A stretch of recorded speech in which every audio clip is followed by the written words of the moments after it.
Jangan terlalu tegang teman-teman, kita iklan dulu ya. Islam itu teroris, radikal, anti toleransi, kemana-mana perang. Apabila sudah ada di dalam Al-Quran, itu kebenarannya datang dari Allah. Itulah kebenaran yang Allah pastikan, Allah tetapkan. Nabinya doyan kawin, nabinya buta huruf. Beliau Rasulullah bisa membaca atau menulis atau buta huruf atau tidak? Tidak. Beliau buta huruf enggak? Enggak lah. Tapi menulis dan membaca tidak bisa.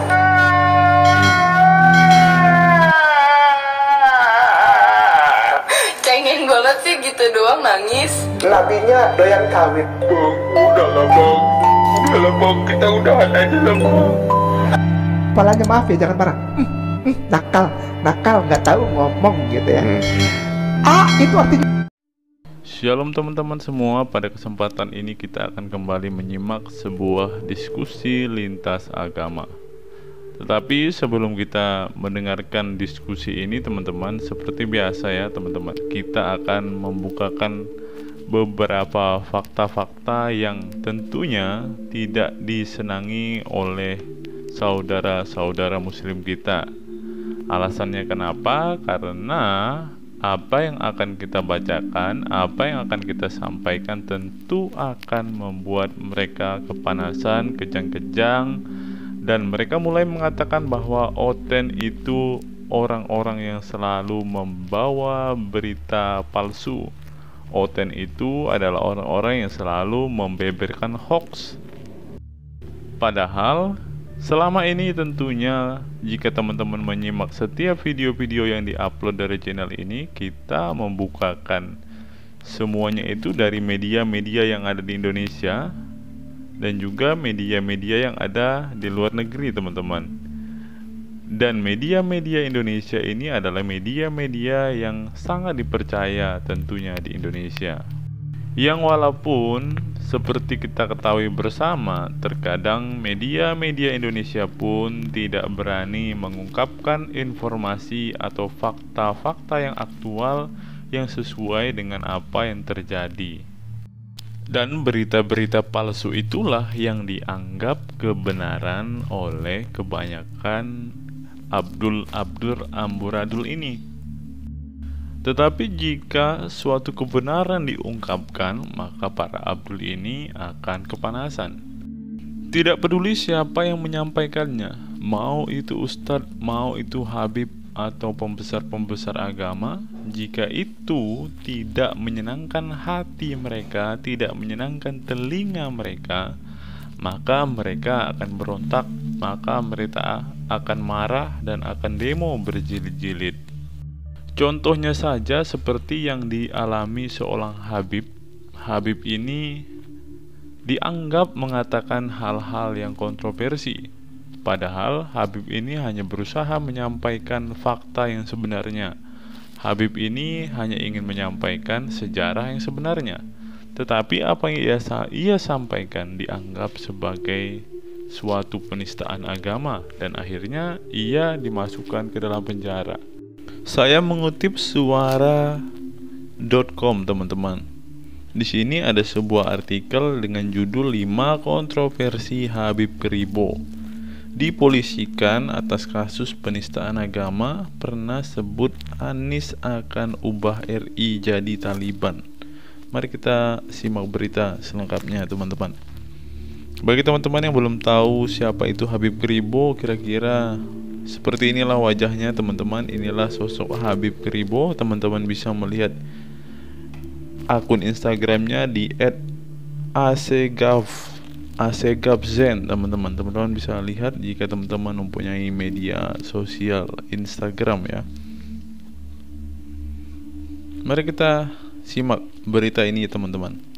Zein Asegaf atau sering dikenal dengan nama Habib Keribo harus berurusan hukum.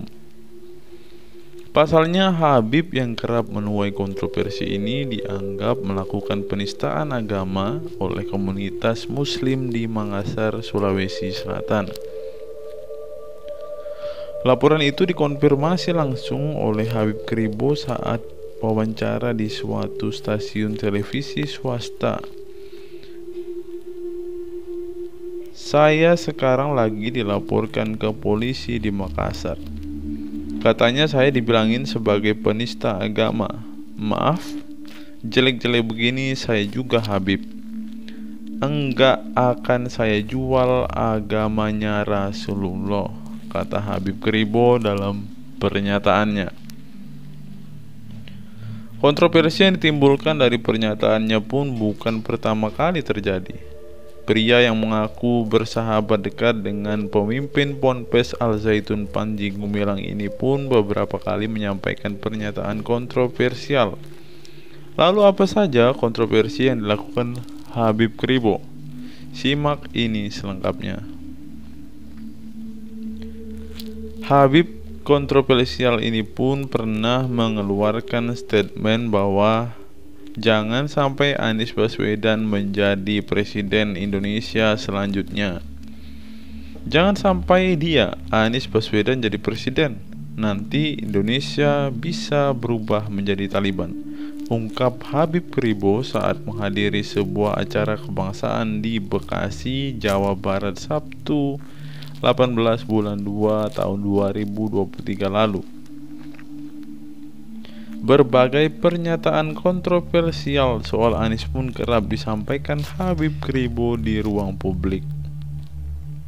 Sebut Islam Arab sering ribut dan akan keluar Islam. Kontroversi lain Habib Kribo yang membuat keruh suasana adalah menyebut Islam Arab sering meributkan suatu hal yang dianggap tidak penting. Beginilah kalau Islam Arab yang diributkan ya cuma Islam atribut. Gak boleh sungkem, gak boleh dekat sama orang non-muslim. Kalau emang begini aturan Islam gak boleh dekat-dekat non-muslim, saya keluar dari Islam, ungkap Habib Kribo dalam pernyataannya. Jadi yang dianggap kontroversi oleh umat muslim adalah ketika orang-orang muslim ini tidak bisa berdekatan atau bersilaturahmi lagi dengan orang-orang di luar agama Islam, maka orang Islam boleh murtad, teman-teman. Dan hal ini dianggap sesuatu yang kontroversi oleh umat muslim. Bahkan Habib Kribo ini sendiri pun akan murtad ketika orang muslim dan orang beragama lain tidak bisa bersatu, tidak bisa menjalin silaturahmi lagi, teman-teman. Apakah ini kontroversi? Tak hanya itu, Habib Kribo pun juga menyebut agama Islam mempersulit dirinya. Lah betul kan? Di dunia ini gak cuma ada muslim, bahkan non-muslim lebih besar. Kalau emang agama Islam menyusahkan saya, buat apa? Kata Habib Kribo lagi. Kemudian teman-teman, perkataan Habib Kribo yang dianggap kontroversi yang berikutnya adalah ungkap PSK lebih mulia dari ulama. Tak hanya itu, Habib Kribo juga pernah menyebut bahwa PSK lebih mulia dari ulama dengan nada menyindir ulama yang sengaja menjual agama. Bahkan seorang pelacur yang menjual kehormatannya masih lebih mulia dan terhormat dibandingkan ulama yang menjual agama demi dunia, kata Habib Kribo dalam pernyataannya. Kemudian teman-teman, yang dianggap kontroversial yang berikutnya, sebut dirinya bukan Habib lagi. Meskipun masih menggunakan nama Habib sebagai nama panggungnya, namun Habib Kribo mengaku dirinya bukan lagi keturunan Habib karena sudah menjadi keturunan Indonesia. Iya, mungkin saya sekarang sudah bukan Habib lagi karena saya sudah menjadi keturunan Indonesia. Saya juga udah makan nasi dan tempe. Sudah jadi orang Melayu, ujar Habib Kribo. Ia pun juga mengungkap bahwa gelar Habib sendiri bukanlah suatu prestasi. Dan yang terakhir teman-teman, yang dianggap sebagai kontroversi dari perkataan-perkataan Habib Kribo ini adalah sebut ibadah haji sama dengan mengintari berhala. Awal tahun 2023, nama Habib Kribo pun kembali menjadi perbincangan usai dirinya menyebut bahwa haji yang menjadi rukun Islam seluruh umat muslim di dunia hanya buang-buang uang. Tidak hanya itu, ia menyebut bahwa ibadah tawaf mengitari Ka'bah yang menjadi rukun haji sama saja seperti mengitari berhala atau benda mati. Orang yang tetap melakukan ibadah tawaf haji itu berarti mengitari berhala. Ngapain juga ke Arab jauh-jauh buang-buang duit, ungkap Habib Kribo dalam kanal YouTube pribadinya. Nah, buat para Abdul, bagaimana jika hal ini disampaikan oleh Habibmu ini? Apakah engkau masih menganggapnya sebagai hoax? Apakah engkau masih menganggapnya sebagai tipu daya oleh kaum oten? Seperti yang saya katakan di awal tadi teman-teman, para Abdul Amburadul ini tidak senang dengan fakta-fakta, tidak senang dengan data-data, tidak senang dengan berbagai macam sejarah yang hal itu tentu membuat nama atau agama mereka tercoreng teman-teman. Kalau kita mengutip perkataan Habib Kribo tadi ya teman-teman, dia berkata bahwa PSK itu lebih mulia dari ulama teman-teman. Dan saya sependapat dengan apa yang dikatakan oleh Habib Kribo ini teman-teman. Karena akhir-akhir ini di Indonesia secara khusus banyak sekali para ulama yang menjual agama untuk memuaskan hawa nafsunya. Kalau kita lihat dan searching di Google teman-teman, ada beberapa kasus yang terjadi di Indonesia ini, khususnya kasus-kasus ini terjadi di dalam pondok pesantren teman-teman. Jika hal ini terjadi di pondok pesantren, secara tidak langsung, kebanyakan dari setiap kasus-kasus ini pelakunya adalah guru-guru yang ada di pesantren. Kalau kita lihat teman-teman, contoh-contoh kasus-kasus ini teman-teman. Polisi usut pelecehan seksual santri Ponpes di Banjarbaru. Kasus pemerkosaan 6 santriwati di Semarang. Mengapa kekerasan seksual terjadi di pesantren berulang-ulang? Satu santri di Banjarbaru jadi tersangka pelecehan. Kasus pelecehan seksual Ponpes hebohkan Karanganyar. Ini ulasannya. Kekerasan seksual pesantren masih terjadi di Jateng. Kasus pelecehan santriwati di Malang. Pengasuh Ponpes jadi tersangka. Ini kan seperti yang saya katakan tadi teman-teman, yang melakukannya adalah para guru-guru mereka. Inilah mengapa Habib Kribo tadi mengatakan bahwa para ulama ini lebih rendah martabatnya dibandingkan para PSK teman-teman. Untuk para Abdul Amburadul, sekarang ini zaman internet Abdul. Kita tidak tinggal di padang pasir. Kita tidak perlu menggali-gali pasir untuk mendapatkan air. Kita tinggal searching di internet, maka kita akan menemukan fakta-fakta, data-data, sejarah-sejarah yang disembunyikan di dalam agamamu Abdul. Jadi kalian tidak perlu kepanasan. Apa yang dikatakan oleh Habibmu tadi itu memanglah sebuah fakta. Lihat saja kasus-kasus yang diungkapkan oleh Google kosong, andalan guru bangkeimu itu. Google kosong dengan sangat jujur mengatakan bahwa kasus-kasus itu terjadi di dalam pondok pesantren, dan kebanyakan pelaku atau tersangka yang melakukan hal bejat itu adalah para guru-guru kalian, para pejabat-pejabat yang ada di dalam pesantren itu. Jadi sudahlah Abdul, terima saja kebenaran ini, terima saja fakta ini. Tidak perlu lagi kalian berkata-kata bahwa channel ini memberitakan hoax, channel ini kepanasan, channel ini hanya cari uang. Saya hanya ingin mengatakan sebuah kebenaran kepada kalian agar kalian menemukan kebenaran yang benar, bukan dongeng-dongeng nenek moyang yang kalian percayai sampai sekarang, di mana dongeng-dongeng itu hanya disampaikan kepada kami,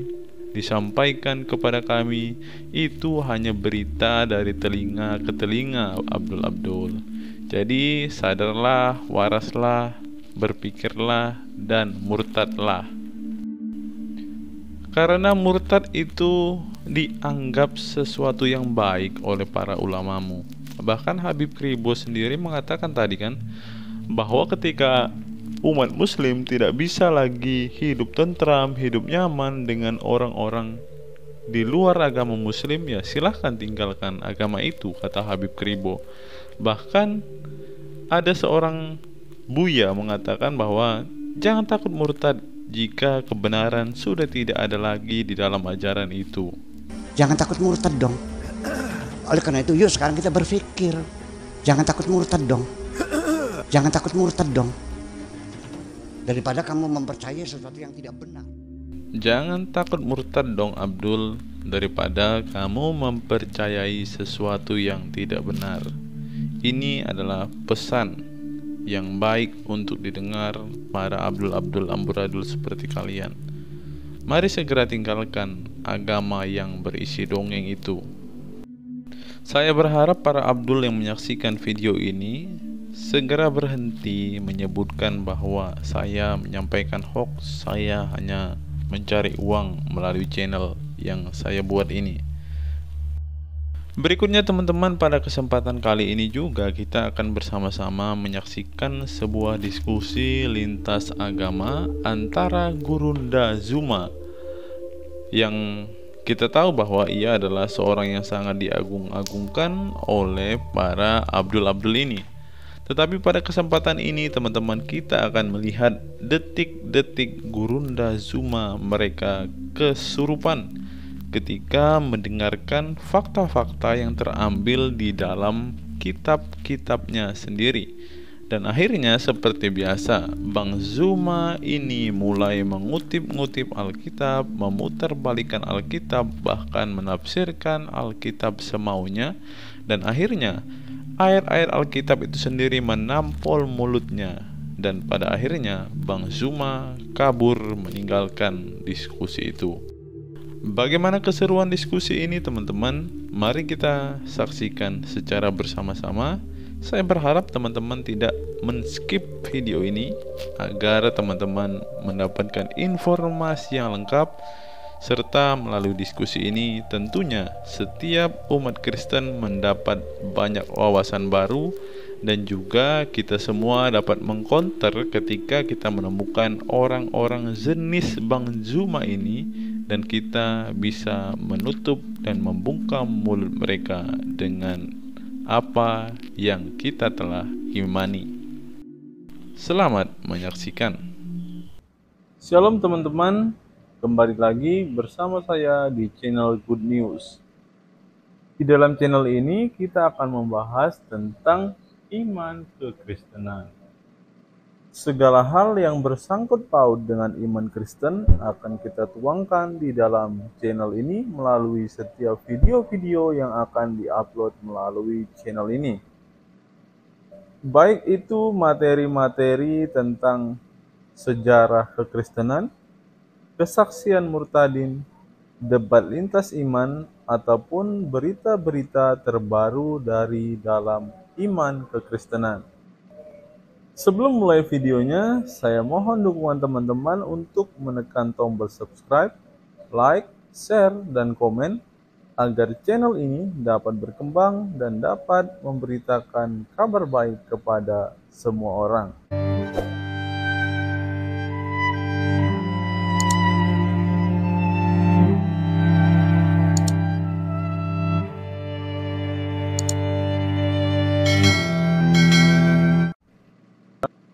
Channel ini mempunyai sebuah program, yaitu program membaca Alkitab selama 1 tahun, di mana di setiap akhir video ini kita akan bersama-sama membaca Alkitab dari Kejadian sampai Wahyu, Dalam satu hari kita akan membaca sebanyak 3 pasal.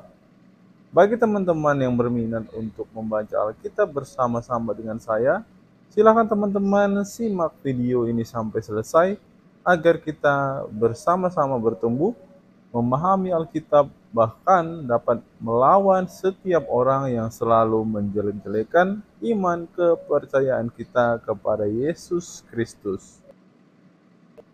Sebelum mulai video ini, ada baiknya teman-teman menyeduh kopi terlebih dahulu, agar dalam menyaksikan setiap video dari dalam channel ini, teman-teman tidak mengantuk dan teman-teman bisa fokus untuk menyimak setiap video-video yang akan diupload melalui channel ini. Selamat menyaksikan dan Tuhan Yesus memberkati kita semua. Jangan terlalu tegang teman-teman, kita iklan dulu ya. Islam itu teroris, radikal, anti toleransi, kemana-mana perang. Apabila sudah ada di dalam Al-Quran, itu kebenarannya datang dari Allah. Itulah kebenaran yang Allah pastikan, tetapkan. Nabinya doyan kawin, nabinya buta huruf. Beliau Rasulullah bisa membaca atau menulis atau buta huruf atau tidak? Tidak. Beliau buta huruf tidak? Enggak lah. Tapi menulis dan membaca tidak bisa.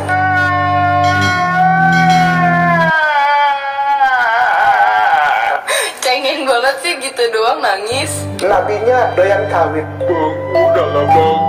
Udahlah bang, kita udahan aja lah bang. Kepalanya maaf ya, jangan marah. Nakal nggak tahu ngomong gitu ya. Itu artinya. Ayo kita diskusi. Mau diskusi nggak, Zuma? Saya mau diskusi.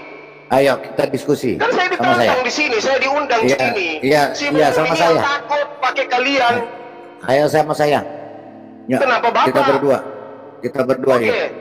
Baik. Silakan Anda Topiknya. tunjukkan Matius 19 Kita, 29. kita jangan sebentar. Kita tentukan topiknya. Topik Itu malam topiknya, ini Yesus menjanjikan kita 100 diskusi istri. siapa yang Tuhan mana, yang mana Tuhan. Nggak mungkin ada 2 Tuhan di dunia. Oh jelas, buktikan. makanya Ya, jangan Tuhan yang iya. 3, Pak. Iya, makanya kita diskusi yang mana Tuhan, yang mana setan. Gimana, cocok? Ya oke, Oke. baik. Oke. Baik. Kita di Baik, tema Pak. diskusi. Sekarang saya mulai bertanya kepada Bapak, ya. Sebentar dulu Zuma. Sebentar dong. Sama aja si pom-pom ini. Dikalamin aja suaranya. Enggak, Satu banyak pantunnya, Pak. Mari satu tema. Iya. Kamu bicara dengan mana dalil. Tuhan yang benar? Sebentar. Yesus atau Tuhanku? Kan gitu. Sebentar. Bukan Tuhan yang benar. Kita buktikan yang mana Tuhan, mana setan. Ya. Kita akan buktikan pakai dalil. Iya. Pak, pakai dalil. Sanggup nggak? Oke. Sanggup, pasti sanggup. Ya, silakan. Anda mau bertanya duluan. Oke. Saya akan jawab pakai dalil. Sebentar dulu. Saya pakai dalil, kamu pakai dalil. Bukan. Matius 4. Nggak usah terlalu panjang, Pak. Matius Sebentar 4 di situ dulu. Yesus dibawa oleh roh untuk dicobai oleh iblis. Roh ini siapa, Pak? Jawab.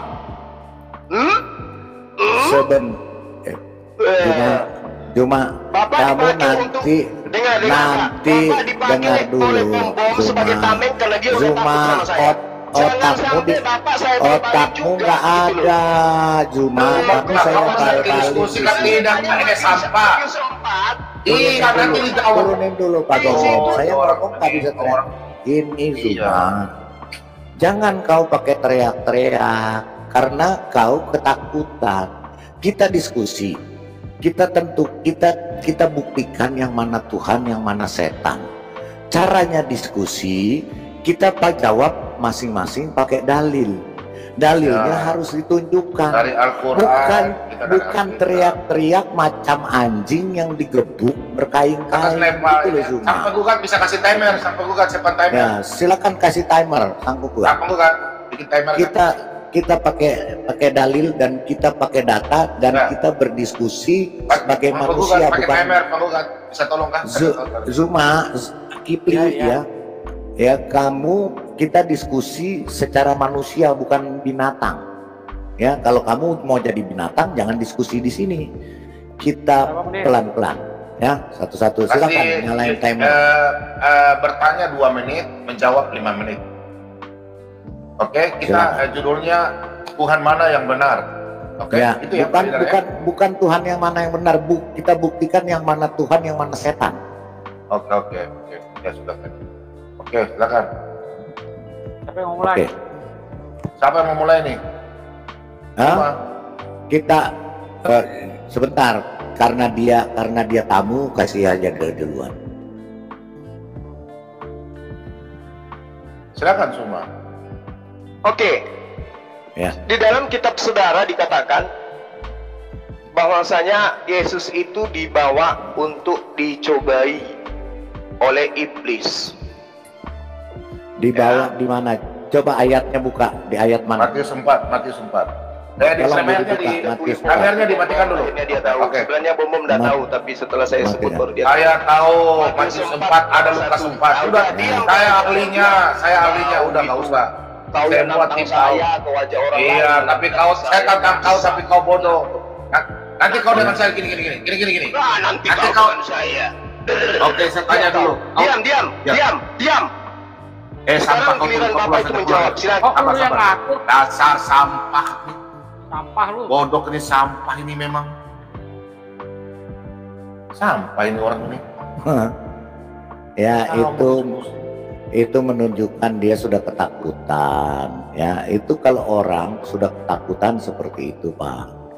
Ya, nggak akan bisa dengan pelan-pelan. Oleh orang ketakutan itu pasti begitu. Dia berupaya supaya itu kacau. Kalian berlapis 7, berlapis 5. Kenapa Anda katakan kau mulutmu. di sini saya. Oh iya, kau hanya modal sampah aja. Udah mulut di sini kita bukan mulut besar kayak kau. Mulutmu besar. Udah kau bertanya, silakan bertanya. Iya, silakan bertanya. Saya yang punya ruangan. Dan mulutmu besar. Aduh. Kamu diam, Bob. Mulut sampah ini dasar laki-laki bodoh.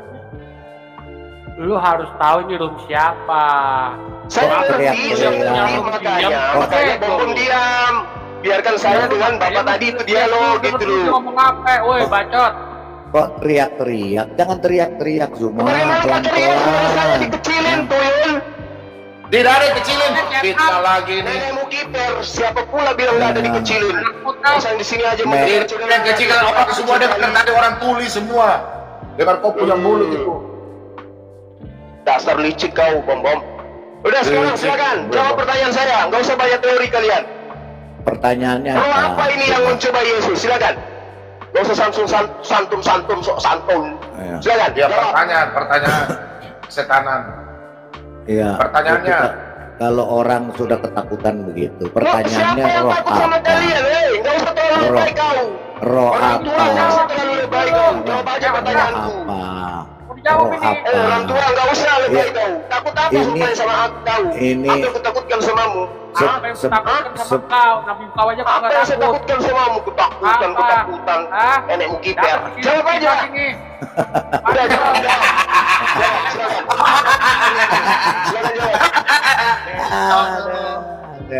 Silakan jawab, Pak. Silakan. Saya diam. Saya ingin dengar roh mana, roh siapa yang mencobai Tuhan Anda yang dalam rupa manusia itu kerjasama dengan iblis mencobai Yesus. Siapa? Silakan. Oke, ya saya akan jawab. Ya. Maka Yesus dibawa oleh roh ke padang gurun untuk dicobai iblis. Dan setelah berpuasa 40 hari dan 40 malam, akhirnya laparlah Yesus. Lalu datanglah si pencoba itu dan berkata kepadanya, jika engkau anak Allah, perintahkanlah supaya batu-batu ini menjadi roti. Ya, roh ini yang membawa Yesus. Kamu harus tahu roh apa yang membawa Yesus. Ya, di sini Yesus hendak dicobai sebagai manusianya, sebagai keadaan kemanusiaannya. Dia dicobai untuk menunjukkan bahwa dia adalah anak Allah. Makanya Pak Bambang turun ke bawah. Ya. Nah, di sini kemudian iblis membawanya. Jadi yang membawa itu iblis. Iblis membawanya ke kota suci dan menempatkan dia di bubungan bait Allah. Lalu katanya kepadanya, jika engkau anak Allah, jatuhkanlah dirimu ke bawah, sebab ada tertulis mengenai engkau, ia akan memerintahkan malaikat-malaikatnya dan mereka akan menatang engkau. Terus Pak Bombo, ya, Yesus berkata, karena si iblis ingin mencobai Yesus di dalam keadaannya sebagai manusia, tetapi roh yang ada di dalamnya adalah roh Elohim sendiri, yang adalah Elohim sendiri. Ya, Yesus mengatakan ada pula tertulis, karena si iblis ini memakai ayat Alkitab juga. Ya, ya seperti nggak jauh beda dengan kaulah Zuma. Ini si iblis memakai ayat Alkitab, karena di sini dikatakan jika engkau anak Allah, sebab ada tertulis mengenai engkau, ia akan memintakan malaikat-malaikatnya. Di sini dia sedang menguji Yesus itu Tuhan dan anak Tuhan atau bukan. Maka Yesus berkata, ada pula tertulis, janganlah engkau mencobai Tuhan Elohimmu. Di sini Yesus mau mengatakan bahwa saya adalah Tuhan, jadi kamu iblis jangan mencobai saya. Itulah roh yang mencobai, yang membawa Yesus untuk dicobai di padang gurun. Itu letaknya padang pencobaan itu di Yeriko. Saya sudah ke sana Zuma. Ya, saya sudah jawab Anda. Sekarang giliran saya yang bertanya. Ya, Zuma, tolong kau tunjukkan, ya, kau jelaskan tentang ayat Al-Qur'anmu. Al-Hijr ayat 6, tolong buka Pak Bambang. Al-Hijr. Al-Hijr 15, tolong Pak Penggugat. Time-nya dikasih mati dulu. QS 15 ayat 6. Pak Penggugat, QS 15 ayat 6. Ya, bentar, saya stop dulu. Ya, kalau begini kan enak diskusi, ya, jelas. Jadi kelihatan siapa yang Al-Hijr. Ya, tolong diangkat. Kita berbicara dengan datanya.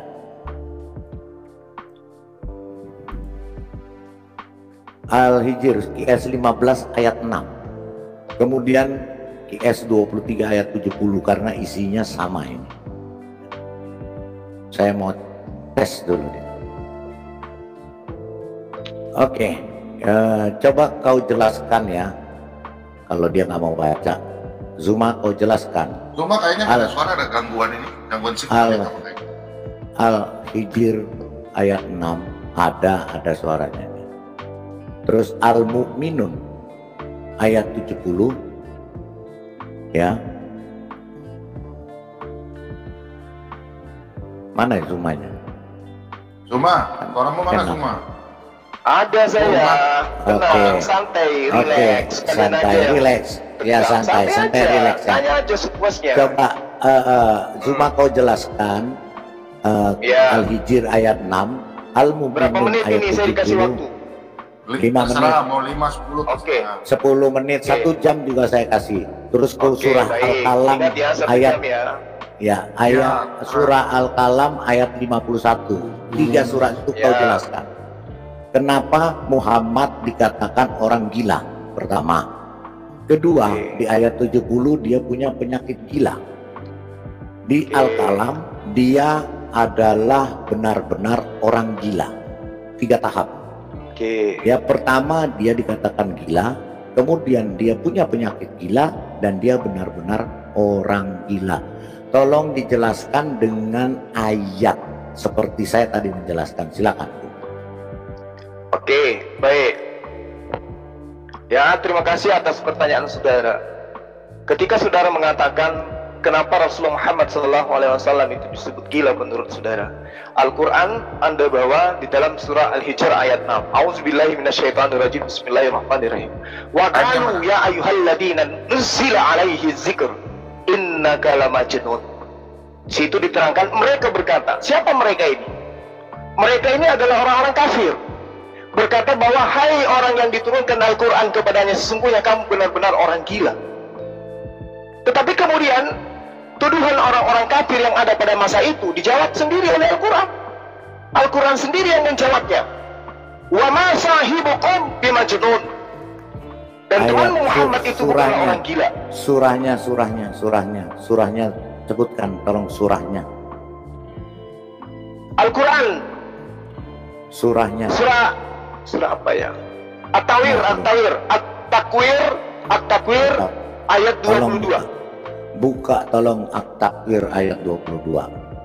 Ya. Ini giliran saya menjelaskan, Pak. Iya. Time-nya kita kasih stop, Pak Sultan. Catat aja, nanti setelah itu Bapak belajar. Mudah-mudahan Bapak dapat hidayah.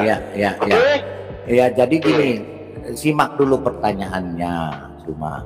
Jadi tolong kamu sebutkan ayatnya yang menganulir ayat-ayat ini, yang menjelaskan bahwa dia bukan orang gila. Lah kan tadi sudah saya jelaskan, Pak. Iya, ya makanya ayatnya tunjukkan. 22. Dengar dulu. Gitu dengar dulu kan, kamu masih sanawiyah, makanya saya ajarin. Sebentar Zuma. Saya mau suruh baca ayatnya nangis. Iya, enggak nangis. Ini yang cuma. Ya sudah bisa baca ayatnya, bisa. Ya kamu, saya bisa mau baca ayatnya. Dengar dulu pertanyaannya. Anda kedua. Kau dengar dulu pertanyaannya. Kau jelaskan. Pertanyaannya susah. Gimana sih Bapak kalau waktunya tadi bertanya kau jelas. Saya menjawab dipotong-potong, kuyul. Giliran dia menjelaskan tentang Yesus, roh nggak dipotong, didengarkan. Giliran dia so tahu Quran. Pertanyaan saya belum. Tahu sudah tahu nggak pertanyaan? Bapak masih mau bertanya, silakan bertanya. Tadi saya dikasih waktu. Makanya saya tanya dulu pertanyaannya. Pertanyaannya di sini kau sebutkan ayat-ayatnya yang mengatakan itu. Terus kemudian kau jelaskan bahwa ayat Al-Quran ini perkataan si Allahmu atau perkataan siapa. Itu silakan. Pertanyaannya setumpuk itu. Ya udah diam. Oke, diam ya. Nah, saya jawab sekarang. Pertanyaan Anda itu perkataan orang-orang yang ada pada masa itu yang menanyakan kepada Rasulullah. Mereka berkata, hai orang yang diturunkan Al-Quran kepadanya, sesungguhnya kamu benar-benar orang gila. Ini mereka ini siapa? Ini adalah orang yang ingkar terhadap Rasul Muhammad SAW. Dia adalah orang-orang yang kufur, orang kafir. Surahnya dalilnya buka sang penggugat, buka Al-Hijr ayat 6. Iya. Enggak jawabannya Anda mana yang mengatakan dia bukan orang gila di ayat di surah berapa? Silakan. Kan tadi saya sudah katakan, Pak. Di mana? At-Takwir ayat 22. Pak sang penggugat, tolong buka di timer, di stopkan, buka At-Takwir ayat berapa? 22, tolong buka. Iya. Pak sang penggugat sabar, Sul. Kita buka dulu lihat supaya yang di live chat lihat benar nggak perkataan yang kau ucapkan dan kau kain-kainkan. Silakan sang penggugat. Silakan. Mati bener nanti kamu ditahu deh. Iya, tolong kamu akan lo. Kamu tahu? Ji. Apa juga sampai injo. Aku tolong tapi kamu tahu bahasa mengkasaan bahasa Quran. Sang penggugat bukain. Bisa ada yang buka nggak? Sungkei. Sudah Pak. Kapan saya waktunya menjelaskan? Cuma mau nunjukin ayat. Mana? Yang mana? Ya, temanmu Nabi Muhammad itu bukan orang gila. Terus? Ya, bukan orang gila. Ini berbicara kepada Muhammad atau kepada temannya? Gimana sih, Pak? Ini kan Anda bertanya, mana jawabannya bahwa Rasulullah Muhammad SAW itu bukan orang gila? Mas, kan yang dituduh Muhammad. Iya. Sekarang harusnya harusnya Muhammad membuktikan dia bukan orang Ya gila. itu harusnya, itu menurut Anda. Bukan Tapi Al-Quran temannya. tidak mau menuruti kemauan Anda. Nah, Alkitab Gimana juga tuh? tidak mau menuruti otak Anda. Lah, tadi ketika Anda saya tanya, apa yang Anda jelaskan? Iya. Anda mengatakan roh bekerja sama dengan iblis mencoba Yesus kan? Nah, Baca apa? Baca apa? Itu jangan coba kau baca. Kosongnya. Coba baca. Kalau Kristen lain kutanya, roh itu siapa? Mereka mengatakan itu adalah roh Elohim. Coba, udah tadi itu adalah roh setan. Gimana tadi sih? udah Yang dijawab mana ini? Zulkifli. Sekarang kau fokus saja jawabanmu. Silakan. Fokus gimana kalau Bapak mengganggu terus kayak orang Ya, pikun? silakan. Giliran saya Silakan. menjawab kok diganggu terus. Silakan. Lanjut. Silakan, bentar tanya lagi. Juma, sekarang saya bertanya kepadamu Juma. Di Yohanes 7 nomor 12, di mana penyesat itu dibantah? Silakan Juma. Yohanes 7 nomor 12, di mana Yesus itu dibantah bukan penyesat. Di sana Yesus dibilang penyesat. Silakan Juma. Turunkan dia Pak Bom, turunkan uang. Yohanes 7 nomor 12, Yesus dibilang penyesat. Sampah itu. Masa nggak ada yang bantah? Ini gimana? Dicekek nih sama Roh Kudus nih. Bom otaknya udah salah. Udah salah ini. Bukannya susah. Ya, coba mana sih Zumanya? Apa orang tua? Udah ku jawab tadi. At-Takwir ayat 22. Wa ma sahibukum bimajnun. Ambil Pak. Tuh, tampilin Pak. Ada. Woi Pak Bob, kamu mengganggu saya soalnya orang tua. Kapan saya mau menjelaskan ini? Aduh, gimana sih? Ini artinya dan temanmu itu adalah orang gila. gila. Saya menjelaskan, Pak Tua. Tadi kau ngajarin diskusi. Silakan. Ini keran saya. Sebentar baru Anda tanggapin. Silakan. Panik kali lah kalian yang panik, bukan aku. Silakan. Ya, jadi gini, ayatnya wa ma sahibukum bimajnun. Dan temanmu Muhammad itu bukan orang gila. Lalu di ayat lain diterangkan jelas bahwa Rasulullah Muhammad SAW itu bukan bapak dari salah satu dari kalian, tetapi walakin Rasulullah wa khataman nabiyyin, tetapi dia adalah Rasul utusan Allah dan penutup para nabi. Oke? Jadi dia bukan orang gila. Yang dikatakan gila, yang mengatakan gila ini adalah musuh-musuhnya. Mereka ini adalah orang-orang kafir yang mengatakan dia orang gila. Nah sekarang kita buktikan aja pernyataannya. Dia mengatakan langit tidak bertiak. Kita pun mengatakan langit bertiak di dalam kitab Ayub. Sekarang yang gila siapa? Jangan Zuma ini Zuma sekali lagi kamu turunin dulu Pak Bom. Nggak bisa, turunin dulu. Zuma pakai otak lah. Kalau kamu ditanya Al-Quranmu, kamu jawab pakai Al-Quranmu. Jangan lari-lari ke Alkitab. Saya ditanya Alkitab, saya tidak pernah lari ke Quranmu. Karena Quranmu nothing bagi saya. Jadi kau jawab aja pakai Al-Quranmu. Kau banggalah dengan Al-Quranmu itu. Jangan kau ngemis-ngemis ke Alkitab. Ya, cuma itu pakai otak. Silakan. Justru karena saya bangga orang tua, makanya saya perlihatkan bukti kebenaran Al-Quran. Al-Quranku mengatakan langit tidak bertiang, kita pun mengatakan bertiang. Yang mana yang gila? Oke. Saya lanjut. Diam. Yang gila nabimu, itu kan udah dijelas nabimu yang gila.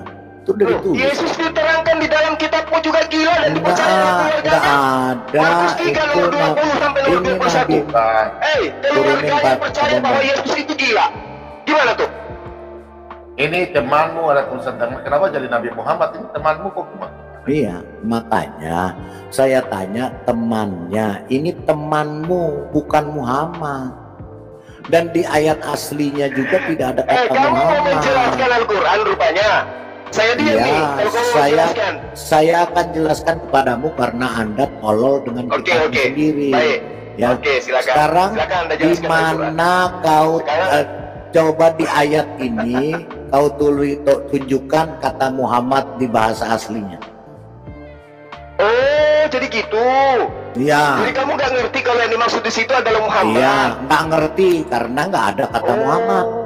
Oh, begitu ya. Iya. Coba tunjukkan kata Muhammadnya. Coba mana? Tunjukkan kata Muhammadnya. Oke, sekarang yang Anda katakan di ayat di mana kata Muhammadnya? Sabar, Patua, sabar. Di mana kata Muhammadnya? Hai anak Saya juga akan kecil. tanya Anda. Hei Di anak dalam surah Hijr orang ayat gila. 6 di mana disebut Muhammad di situ? Orang gila, mana kata Muhammad? Oke, Al-Hijr Dikatakan di Al-Hijr ayat 6 ada kita buka. kata Muhammad di situ. Kita buka, nggak pakai kata Muhammad. Oke, kita buka. Tolong Pak Mukulat buka. Di Al-Hijr kita tidak usah pakai kata Muhammad. Ya, oke, mantap ini ya. Mereka berkata, wahai orang-orang yang kepadanya diturunkan Quran, sesungguhnya engkau benar-benar orang gila. Nggak pakai kata Muhammad. Kau orang gila. Coba kau bantah bahwa kau bukan orang gila. Ya siapa di situ yang disebut orang gila, Pak? Yang diturunkan Quran. Kau diturunkan Quran nggak? Oh, oke. Nah sekarang yang dituduh gila siapa? Yang dituduh gila orang yang diturunkan Quran. Iya, siapa benar-benar namanya? orang gila. Iya, siapa namanya? Nggak ditulis namanya. Yang diturunkan Quran benar-benar orang gila. Nah ini yang saya katakan kepada saudara. Nah, ini yang saya katakan kepada saudara. Wa ma sahibukum bimajnun. Dan temanmu itu bukanlah orang gila. Siapa yang dimaksud di situ, Pak? Zuma, tadi kau minta kembali ke ayat ini kan, kita baca sama. Iya, betul. Mereka berkata, wahai orang yang kepadanya diturunkan Al-Quran, sesungguhnya engkau benar-benar orang gila. Yang diturunkan Quran itu siapa?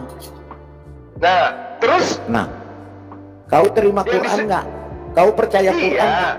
Kau percaya Quran nggak? Yang disebut gila siapa? Yang disebut gila siapa? Yang diturunkan Quran, kau terima Quran nggak? Iya, makanya kan Bapak nanya, yang tidak gila itu kok tidak disebutkan namanya? Yang disebutkan orang gila, yang tidak gila tidak disebutkan di sini. Jadi yang diturunkan Quran itu orang gila. Kau diturunkan Quran nggak? Kau percaya Quran nggak? Kau orang gila bukan? Nah itu tuduhan orang-orang terhadap dia yang diwahyukan Al-Quran kepadanya, berarti baginda Rasulullah Muhammad SAW. Nah, nggak ada kata Muhammad di sini, nggak ada kata Muhammad. Nah, terus kenapa Anda cari nama Muhammad di dalam ayat yang saya tunjukkan kepada saudara? Nggak ada, saya setuju, saya sangat yang Anda tunjukkan juga pun saya katakan nggak ada nama Muhammad, yang kutunjukkan juga nggak ada. Terus apa masalahnya? Makanya kelasmu masih sanawiyah, makanya saya ajarin. Bapak mengatakan tidak ada Nabi Muhammad SAW. Makanya saya ajarkan. Siapa yang dituduh gila, Pak? Saya tanya Anda, siapa yang dituduh gila? Itu baca dong. Tadi naikkan lagi Bu. Iya, yang diturunkan Quran. Yang diturunkan Quran siapa, Zuma? Ya, berarti baginda Rasulullah Muhammad SAW kan? Nggak ada kata Muhammad di situ. Nah, lalu siapa? Al-Quran itu diturunkan kepada siapa? Nggak tahu, kau jawab, deritamu itu. Nggak tahu. Siapa? Itu kitabmu. Nggak tahu. Waktu saya udah habis, giliran saya sekarang.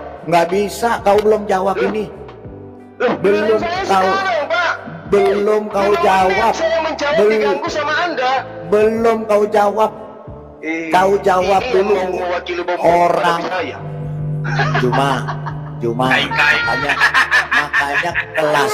kelasmu itu kelas sanawiyah, makanya saya ajari ya. Di sini dikatakan wahai orang yang kepadanya diturunkan Al-Quran, sesungguhnya engkau orang gila. Jadi yang diturunkan Quran siapa?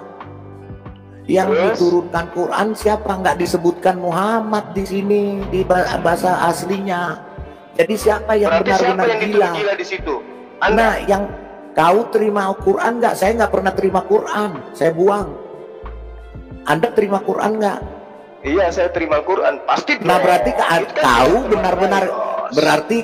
benar-benar gila. Sekarang kau buktikan bahwa kau bukan orang gila. Sakit.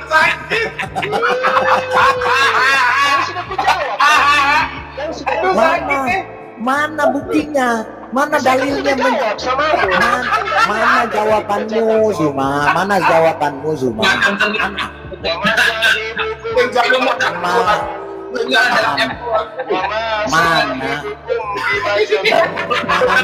Mana yang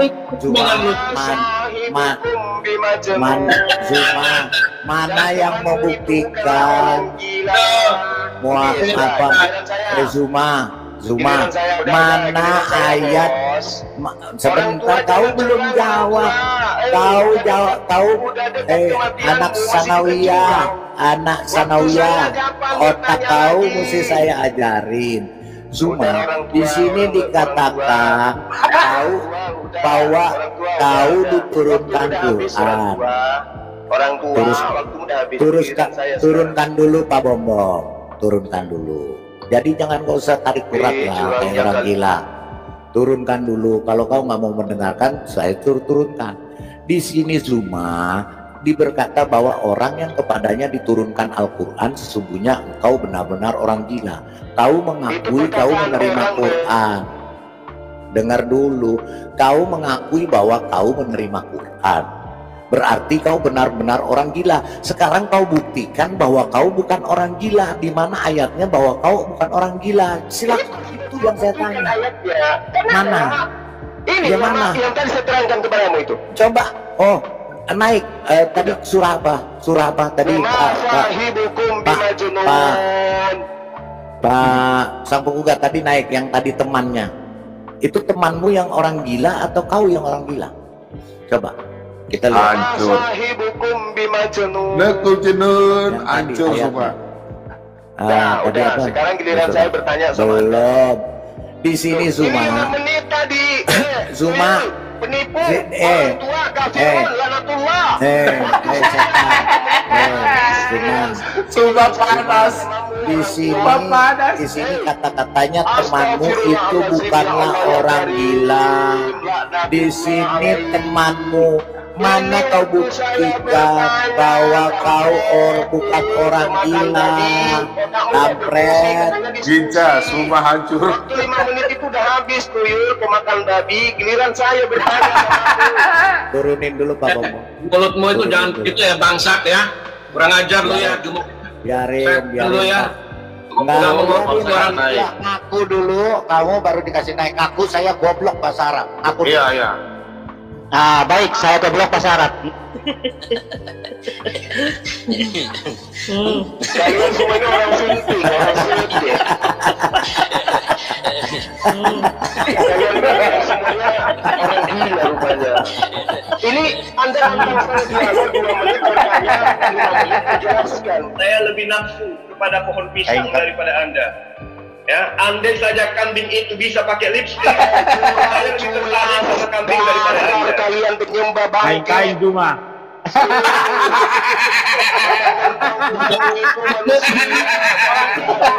Saya orang gila. Kau bilang 2 menit, terus menjawab 5 menit. Oke. Jadi begini, yang di room, yang di live chat, ya udah diturunin dulu Pak Bombong, diturunin dulu Pak Bombong. Turunkan dulu Pak Bombong. Turunkan dulu. Sebentar, jangan dipotong-potong dulu, teman-teman, supaya jangan ini. Saya cuma mau kasih tahu yang di live chat. Berarti Zuma mengakui dia adalah orang gila sesuai tadi surah tadi yang dikatakan di Al-Hijr 15 ayat 6 bahwa yang diturunkan Quran itu adalah si Zuma dan umat Islam. Berarti mereka orang gila karena di sini tidak pernah dikatakan kalau saya gila saya ikut kalian yang jadi dia sudah mengakui manusia anak Maria. Ada ayatnya itu kamu framing. Tuhan yang berkembang biak. Ada ayat itu kamu framing. Gak ada ayatnya yang menyembah manusia. Nggak ada. Aku ditanya. Nggak ada. Saya sekarang bertanya. Ya gue yang jawab. Nanti lagi itu Baskur, nanti lagi giliran saya sekarang. Jadi kau akuin. Jadi kau orang gila ya Zuma. Kau akui ya, kau orang gila ya. Yesus Markus 3 nomor 20. Saya Al-Hijr ayat 6 itu mengatakan Aceh dengar ini dulu. Ini jawabannya Suma, ini jawabannya Suma. Kepada pohon pisang. Ini jawabannya Suma. Andai saja kambing itu bisa pakai lipstick, saya lebih tertarik sama kambing daripada Anda. Nah, kalau begitu Pak Bombom share screen dulu deh sama punya saya juga nih Pak Bombom biar dia dengar bahwa orang gila dia. Andai saja kambing itu bisa pakai lipstick, saya lebih tertarik sama kambing daripada Anda. Jangan-jangan tempat kita ini berarti Pak nafsunya batang pisang sama kambing. Gila. Bener gila berarti dianya. Itu saya ngatakan itu karena siapa Supiatul ngaku teman saya, terus saya ditanya apa. Enggak, itu memang kamu sukanya doyannya kambing sama batang pisang. Daripada sama Supiatul, mending saya sama kambing. Itu kan buat kalian sebenarnya. Itu lain ceritanya. Giliran saya bertanya. Ya, tanya. Apa? Mana Bapak tadi tuh? Temernya, munculkan temernya. Tanya aja. Mana temernya? Temernya kasih. Ya, tanya aja. Ya, jadi yang di jadi yang di live chat ya, yang di live chat bahwa sebentar Pak King David. Jadi Pak yang di live chat, yang di live chat dengarkan ya bahwa si Zuma sudah si Kipli ini sudah mengakui bahwa dia adalah orang gila. Jadi pahamlah kalau berbicara dengan si Kipli ini dia adalah orang gila karena dia mengakui dia adalah orang gila. Jadi si Kipli ini benar-benar orang gila karena nabinya pun dia katakan gila.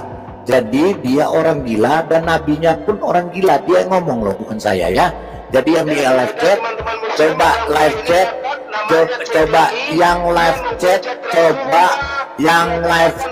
di live chat pahami ya. Tadi Al-Hijr mengatakan tidak ada kata Muhammad orang gila, tapi dia ngotot itu adalah Muhammad adalah orang gila.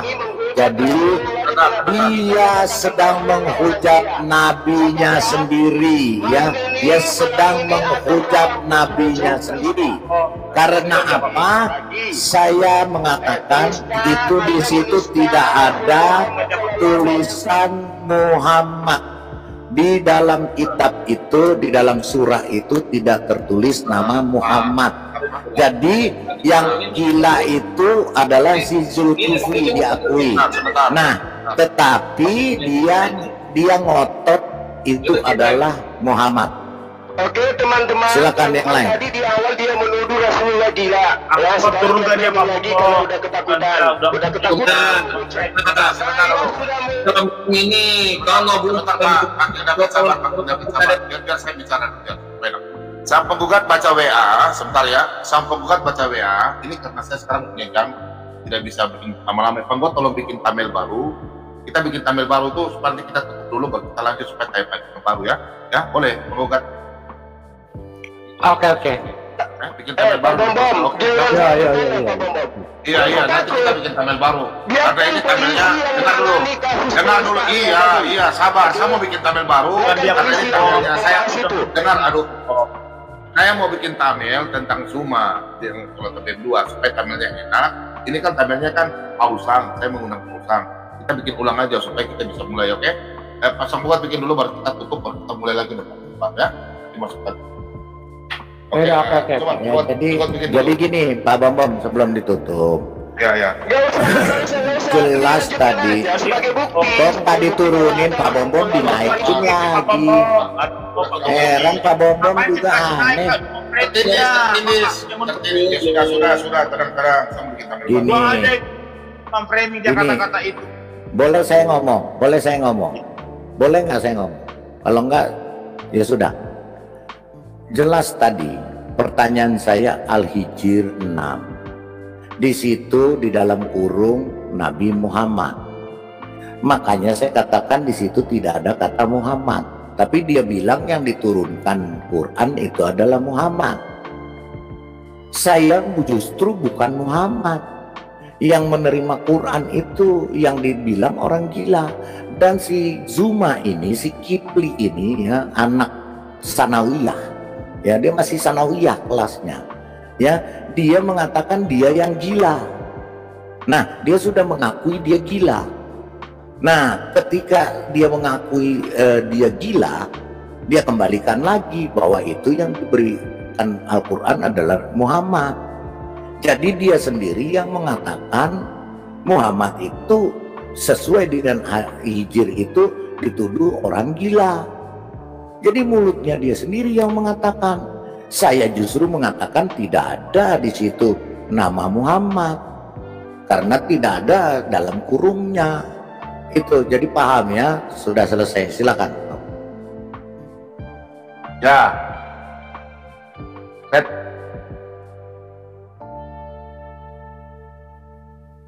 Ya, selamat malam Ginca dan Pak Dadru. Saya tunggu Suma. Saya sudah undang ke WA-nya 2 kali, tapi memang dia tidak mau ya. Dia tidak mau di YouTube karena dia lagi fokus di TikTok. Silakan Ginca. Di Suma memang nggak bisa. Jangan terlalu tegang teman-teman, kita iklan dulu ya.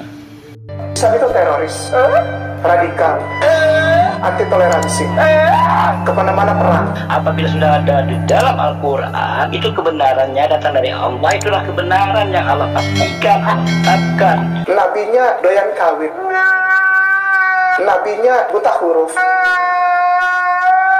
Beliau Rasulullah bisa membaca atau menulis atau buta huruf atau tidak? Tidak. Beliau buta huruf tidak? Enggak lah. Tapi menulis dan membaca tidak bisa.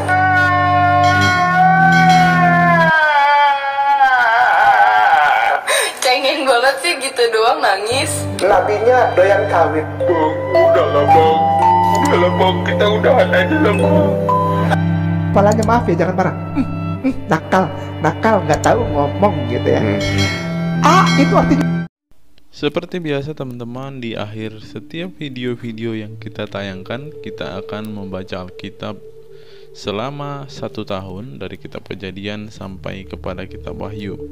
Secara khusus pada kesempatan ini kita akan membaca Alkitab dari kitab Bilangan pasal yang ke-13 sampai kepada pasal yang ke-15. Kiranya melalui setiap pembacaan firman Tuhan ini kita semua diberkati. Bilangan 13, 12 pengintai. Tuhan berfirman kepada Musa, "Suruhlah beberapa orang mengintai tanah Kanaan yang akan kuberikan kepada orang Israel. Dari setiap suku nenek moyang mereka haruslah kau suruh seorang, semuanya pemimpin-pemimpin di antara mereka." Lalu Musa menyuruh mereka dari padang gurun Paran. Sesuai dengan titah Tuhan, semua orang itu adalah kepala-kepala dari antara orang Israel. Dan inilah nama-nama mereka. Dari suku Ruben, Syamua bin Zakur. Dari suku Simeon, Safat bin Hori. Dari suku Yehuda, Kaleb bin Yefune. Dari suku Isakar, Yigal bin Yusuf. Dari suku Efraim, Hosea bin Nun. Dari suku Benyamin, Palti bin Rafu. Dari suku Zebulon, Gadiel bin Sodi. Dari suku Yusuf, yakni dari suku Manasye, Gadi bin Susi. Dari suku Dan, Amiel bin Gemali. Dari suku Aser, Setur bin Mikhael. Dari suku Naphtali, Nahbi bin Yopsi. Dari suku Gad, Guel bin Maki. Itulah nama-nama orang yang disuruh Musa untuk mengintai negeri itu, dan Musa menamai Hosea bin Nun itu Yosua. Maka Musa menyuruh mereka untuk mengintai tanah Kanaan. Katanya kepada mereka, "Pergilah dari sini ke tanah Negeb dan naiklah ke pegunungan, dan amatilah bagaimana keadaan negeri itu, apakah bangsa yang mendiaminya kuat atau lemah, apakah mereka sedikit atau banyak. dan bagaimana negeri yang didiaminya, apakah baik atau buruk. Bagaimana kota-kota yang didiaminya, apakah mereka diam di tempat-tempat terbuka atau di tempat-tempat yang berkubu. Dan bagaimana tanah itu, apakah gemuk atau kurus, apakah ada di sana pohon-pohon atau tidak. Tabahkanlah hatimu dan bawalah sedikit dari hasil negeri itu. Waktu itu ialah musim hulu hasil anggur. Mereka pergi ke sana lalu mengintai negeri itu mulai dari padang gurun Zin sampai ke Rehob, ke jalan yang menuju ke Hamat. Mereka berjalan melalui tanah Negeb lalu sampai ke Hebron. Di sana ada Ahiman, Sesai dan Talmai, keturunan Enak. Hebron didirikan 7 tahun lebih dahulu dari Sowan di Mesir. Ketika mereka sampai ke lembah Eskol, dipotong merekalah di sana suatu cabang dengan stan dan buah anggurnya. Lalu berdualah mereka menggandarnya. Juga mereka membawa beberapa buah delima dan buah ara. Tetapi itu dinamai orang lembah Eskol karena tandan buah anggur yang dipotong orang Israel di sana. Sesudah lewat 40 hari pulanglah mereka dari pengintaian negeri itu, dan langsung datang kepada Musa, Harun dan segenap umat Israel di Kades di padang gurun Paran. Mereka membawa pulang kabar kepada keduanya dan kepada segenap umat itu dan memperlihatkan kepada sekaliannya hasil negeri itu. Mereka menceritakan kepadanya, kami sudah masuk ke negeri kemana kau suruh kami, dan memang negeri itu berlimpah-limpah susu dan madunya, dan inilah hasilnya. Hanya bangsa yang diam di negeri itu kuat-kuat dan kota-kotanya berkubu dan sangat besar. Juga keturunan Enak telah kami lihat di sana. Orang Amalek diam di tanah Negeb, orang Het dan orang Yebus dan orang Amori diam di pegunungan, orang Kanaan diam di sepanjang laut dan sepanjang tepi sungai Yordan. Kemudian Kaleb mencoba mententramkan hati bangsa itu di hadapan Musa, katanya, tidak, kita akan maju dan menduduki negeri itu, sebab kita pasti akan mengalahkannya. Tetapi orang-orang yang pergi ke sana bersama-sama dengan dia berkata, kita tidak dapat maju menyerang bangsa itu karena mereka lebih kuat daripada kita. Juga mereka menyampaikan kepada orang Israel kabar busuk tentang negeri yang diintai mereka dengan berkata, negeri yang telah kami lalui untuk diintai adalah suatu negeri yang memakan penduduknya, dan semua orang yang kami lihat di sana adalah orang-orang yang tinggi-tinggi perawakannya. Juga kami lihat di sana orang-orang raksasa, orang Enak yang berasal dari orang-orang raksasa, dan kami lihat diri kami seperti belalang, dan demikian juga mereka terhadap kami. Bilangan pasal 14, pemberontakan umat Israel. Lalu segenap umat itu mengeluarkan suara nyaring, dan bangsa itu menangis pada malam itu. Bersungut-sungutlah semua orang Israel kepada Musa dan Harun, dan segenap umat itu berkata kepada mereka, sekiranya kami mati di tanah Mesir atau di padang gurun ini. Mengapakah Tuhan membawa kami keluar negeri ini, supaya kami tewas di padang dan istri serta anak-anak kami menjadi tawanan? Bukankah lebih baik kami pulang ke Mesir? Dan mereka berkata seorang kepada yang lain, baiklah kita mengangkat seorang pemimpin lalu pulang ke Mesir. Lalu sujudlah Musa dan Harun di depan mata seluruh jemaah Israel yang berkumpul di situ. Tetapi Yosua bin Nun dan Kaleb bin Yefune yang termasuk orang-orang yang telah mengintai negeri itu mengoyakkan pakaiannya dan berkata kepada segenap umat Israel, negeri yang kami lalui untuk diintai itu adalah luar biasa baiknya. Jika Tuhan berkenan kepada kita, maka Ia akan membawa kita masuk ke negeri itu dan akan memberikannya kepada kita, suatu negeri yang berlimpah-limpah susu dan madunya. Hanya janganlah memberontak kepada Tuhan, dan janganlah takut kepada bangsa negeri itu, sebab mereka akan kita telan habis. Yang melindungi mereka sudah meninggalkan mereka, sedang Tuhan menyertai kita. Janganlah takut kepada mereka. Segenap umat itu mengancam hendak melempari kedua orang itu dengan batu, tetapi tampaklah kemuliaan Tuhan di kemah pertemuan kepada semua orang Israel. Tuhan berfirman kepada Musa, "Berapa lama lagi bangsa ini menista aku? Dan berapa lama lagi mereka tidak mau percaya kepadaku, sekalipun sudah ada segala tanda mujizat yang kulakukan di tengah-tengah mereka? Aku akan memukul mereka dengan penyakit sampar dan melenyapkan mereka. Tetapi engkau akan kubuat menjadi bangsa yang lebih besar dan lebih kuat daripada mereka." Lalu berkatalah Musa kepada Tuhan, "Jikalau hal itu kedengaran kepada orang Mesir, padahal engkau telah menuntun bangsa ini dengan kekuatanmu dari tengah-tengah mereka, mereka akan bercerita kepada penduduk negeri ini yang telah mendengar bahwa engkau Tuhan ada di tengah-tengah bangsa ini, dan bahwa engkau Tuhan menampakkan dirimu kepada mereka dengan berhadapan muka, waktu awanmu berdiri di atas mereka, dan waktu engkau berjalan mendahului mereka di dalam tiang awan pada waktu siang, dan di dalam tiang api pada waktu malam. Jadi jikalau engkau membunuh bangsa ini sampai habis, maka bangsa-bangsa yang mendengar kabar tentang engkau ini nanti berkata, oleh karena Tuhan tidak berkuasa membawa bangsa ini masuk ke negeri yang dijanjikannya dengan bersumpah kepada mereka, maka ia menyembelih mereka di padang gurun. Jadi sekarang biarlah kiranya kekuatan Tuhan itu nyata kebesarannya seperti yang kau firmankan.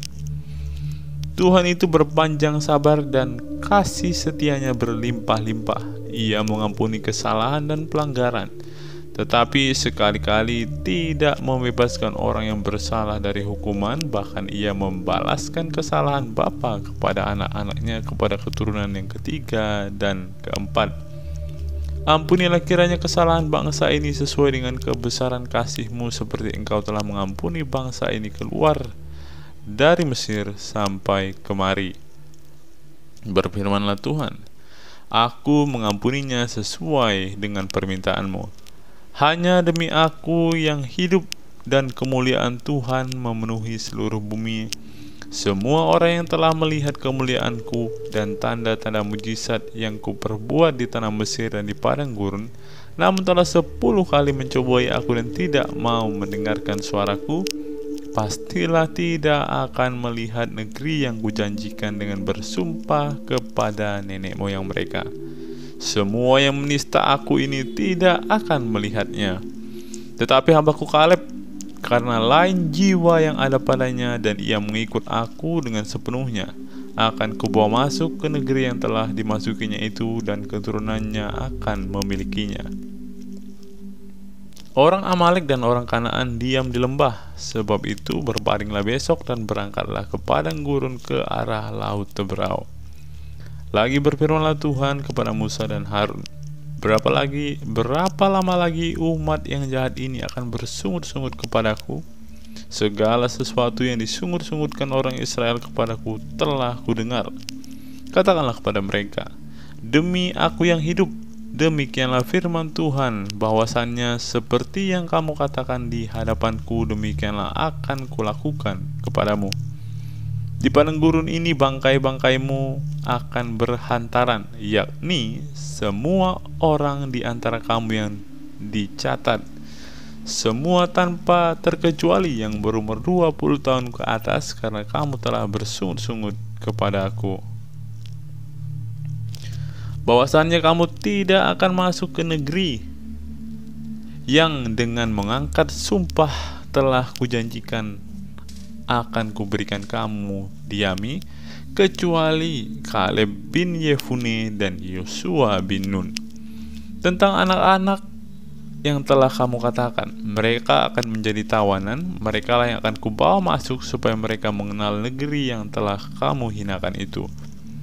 Tetapi mengenai kamu, bangkai-bangkaimu akan berhantaran di padang gurun ini, dan anak-anakmu akan mengembara sebagai pengembala di padang gurun 40 tahun lamanya dan akan menanggung akibat ketidaksetiaan sampai bangkai-bangkaimu habis di padang gurun. Sesuai dengan jumlah hari yang kamu mengintai negeri itu, yakni 40 hari, satu hari dihitung 1 tahun. Jadi 40 tahun lamanya kamu harus menanggung akibat kesalahanmu, supaya kamu tahu rasanya jika aku berbalik daripadamu. Aku Tuhan yang berkata demikian. Sesungguhnya aku akan melakukan semuanya itu dengan segenap umat yang jahat ini, yang telah bersepakat melawan aku. Di padang gurun ini mereka akan habis, dan disinilah mereka akan mati. Adapun orang-orang yang telah disuruh Musa untuk mengintai negeri itu yang sudah pulang, dan menyebabkan segenap bangsa umat itu bersungut-sungut kepada Musa dengan menyampaikan kabar busuk tentang negeri itu, orang-orang itu mati, kena tulah di hadapan Tuhan. Tetapi tinggal hidup dari orang-orang yang telah pergi mengintai negeri itu hanyalah Yosua bin Nun dan Kaleb bin Yefune. Serangan ke bagian selatan gagal. Setelah Musa menyampaikan perkataan ini kepada semua orang Israel, maka berkabunglah bangsa itu dengan sangat. Dan keesokan harinya bangunlah mereka pagi-pagi hendak naik ke puncak gunung sambil berkata, sekarang kita hendak maju ke negeri yang difirmankan Tuhan itu. Memang kita telah berdosa. Tetapi kata Musa, mengapakah kamu hendak melanggar titah Tuhan? Hal itu tidak akan berhasil. Janganlah maju, sebab Tuhan tidak ada di tengah-tengahmu, supaya jangan kamu dikalahkan oleh musuhmu, sebab orang Amalek dan orang Kanaan ada di sana di depanmu, dan kamu akan tewas oleh pedang. Dari sebab kamu berbalik membelakangi Tuhan, maka Tuhan tidak akan menyertai kamu. Meskipun demikian, mereka nekat naik ke puncak gunung itu, tetapi tabut Tuhan, perjanjian Tuhan, dan Musa tidaklah meninggalkan tempat perkemahan. Lalu turunlah orang Amalek dan orang Kanaan yang mendiami pegunungan itu dan menyerang mereka. Kemudian orang-orang itu mencerai-beraikan mereka sampai ke Horma. Bilangan 15. Korban api-apian. Tuhan berfirman kepada Musa, berbicaralah kepada orang Israel dan katakanlah kepada mereka, apabila kamu masuk ke negeri yang akan kuberikan kepadamu menjadi tempat kediamanmu, dan kamu hendak mempersembahkan korban api-apian bagi Tuhan dari lembu, sapi, atau kambing domba, baik korban bakaran atau korban sembelihan, baik untuk membayar suatu nazar khusus atau sebagai persembahan sukarela, atau pada waktu perayaan-perayaanmu, dan dengan demikian menyediakan bau yang menyenangkan bagi Tuhan, maka orang yang mempersembahkan persembahannya itu kepada Tuhan harus mempersembahkan sebagai korban sajian 1/10 eva tepung yang terbaik, diolah dengan 1/4 hin minyak. Dan beserta korban bakaran atau korban sembelihan itu, engkau harus juga mempersembahkan 1/4 hin anggur sebagai korban juruhan untuk setiap ekor domba yang dipersembahkan. Tetapi jikalau persembahanmu itu seekor domba jantan, engkau harus mempersembahkan sebagai korban sajian 2/10 eva tepung yang terbaik, diolah dengan 1/3 hin minyak. Dan sebagai korban curahan, haruslah kau persembahkan 1/3 hin anggur menjadi bau yang menyenangkan bagi Tuhan. Dan apabila engkau mengolah seekor lembu sebagai korban bakaran atau sebagai korban sembelihan, baik untuk membayar suatu nazar khusus maupun sebagai korban keselamatan bagi Tuhan, maka beserta lembu itu haruslah dipersembahkan sebagai korban sajian 3/10 eva tepung yang terbaik, diolah dengan 1/2 hin minyak. Dan sebagai korban curahan haruslah kau persembahkan 1/2 hin anggur, itulah korban api-apian yang baunya menyenangkan Tuhan. Demikianlah harus diperbuat untuk setiap ekor lembu, dan untuk setiap ekor domba jantan, dan untuk setiap ekor domba atau kambing. Berapapun jumlah hewan yang kamu olah, untuk setiap hewan itu harus perbuat demikian juga. Setiap orang Israel asli haruslah berbuat demikian apabila ia mempersembahkan korban api-apian baunya menyenangkan bagi Tuhan. Dan apabila seseorang asing telah menetap padamu, atau seorang lain yang tinggal di antara kamu atau di antara keturunanmu kelak hendak mempersembahkan korban api-apian yang baunya menyenangkan bagi Tuhan, maka seperti yang kamu perbuat, demikianlah harus diperbuatnya. Mengenai jemaah itu haruslah ada satu ketetapan bagi kamu dan bagi orang asing yang tinggal padamu. Itulah suatu ketetapan untuk selama-lamanya bagi kamu dan keturunanmu turun-temurun. Kamu dan orang asing haruslah sama di hadapan Tuhan. Satu hukum dan satu peraturan berlaku bagi kamu dan bagi orang asing yang tinggal padamu. Lagi berfirmanlah Tuhan kepada Musa, berbicaralah kepada orang Israel dan katakanlah kepada mereka, apabila kamu masuk ke negeri kemana kamu akan kubawa, maka apabila kamu makan roti hasil negeri itu, haruslah kamu mempersembahkan persembahan khusus bagi Tuhan. Tepung jelaimu yang mula-mula haruslah kamu persembahkan sebagai persembahan khusus berupa roti bundar, sama seperti persembahan khusus dari hasil tempat pengirikanmu, demikianlah harus kamu mempersembahkannya. Dari tepung jelaimu yang mula-mula haruslah kamu menyerahkan persembahan khusus bagi Tuhan turun-temurun. Dosa yang tidak disengaja. Apabila kamu tidak sengaja melalaikan salah satu dari segala perintah ini yang telah difirmankan Tuhan kepada Musa, yakni dari segala yang diperintahkan Tuhan kepadamu dengan perantaraan Musa, mulai dari hari-hari Tuhan memberikan perintah-perintahnya dan seterusnya turun-temurun, dan apabila hal itu diperbuat di luar pengetahuan umat ini, tidak dengan sengaja, maka haruslah segenap umat mengolah seekor lembu jantan muda sebagai korban bakaran menjadi bau yang menyenangkan bagi Tuhan, serta dengan korban sajiannya dan korban curahannya sesuai dengan peraturan. Juga seekor kambing jantan sebagai korban penghapus dosa. Maka haruslah imam mengadakan pendamaian bagi segenap umat Israel, sehingga mereka beroleh pengampunan, sebab hal itu terjadi tidak dengan disengaja. Dan karena mereka telah membawa persembahan-persembahan mereka sebagai korban api-apian bagi Tuhan, juga korban penghapus dosa mereka di hadapan Tuhan, karena hal yang tidak disengaja itu, segenap umat Israel akan beroleh pengampunan, juga orang asing yang tinggal di tengah-tengahmu, karena hal itu dilakukan oleh seluruh bangsa itu dengan tidak sengaja. Apabila satu orang saja berbuat dosa dengan tidak sengaja, maka haruslah ia mempersembahkan kambing betina berumur setahun sebagai korban penghapus dosa. Dan imam haruslah mengadakan pendamaian di hadapan Tuhan bagi orang yang dengan tidak sengaja berbuat dosa itu, sehingga orang itu beroleh pengampunan karena telah diadakan pendamaian baginya, baik orang Israel asli maupun bagi orang asing yang tinggal di tengah-tengah kamu. Satu hukum saja berlaku bagi mereka berkenaan dengan orang yang berbuat dosa dengan tidak sengaja. Tetapi orang yang berbuat dosa sesuatu dengan sengaja, baik orang Israel asli, baik orang asing, orang itu menjadi penista Tuhan. Ia harus dilenyapkan dari tengah-tengah bangsanya, sebab ia telah memandang hina terhadap firman Tuhan dan merombak perintahnya. Pastilah orang itu dilenyapkan, kesalahannya akan tertimpa atasnya. Orang yang melanggar peraturan Sabat.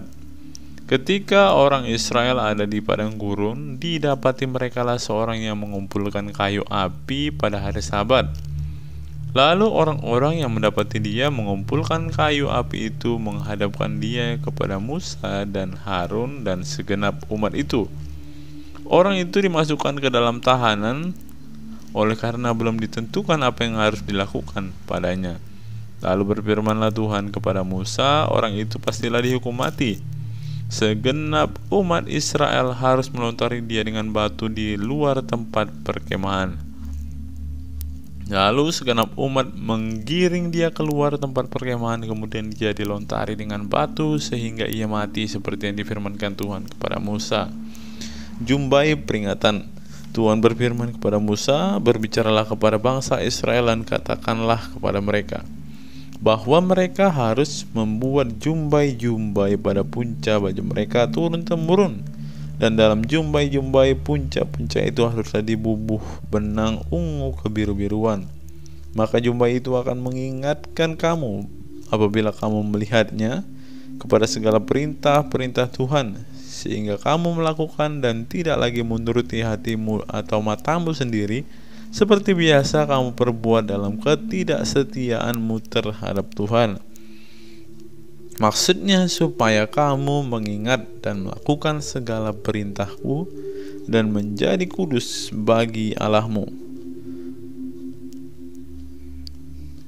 Akulah Tuhan Allahmu yang telah membawa kamu keluar dari tanah Mesir, supaya aku menjadi Allah bagimu.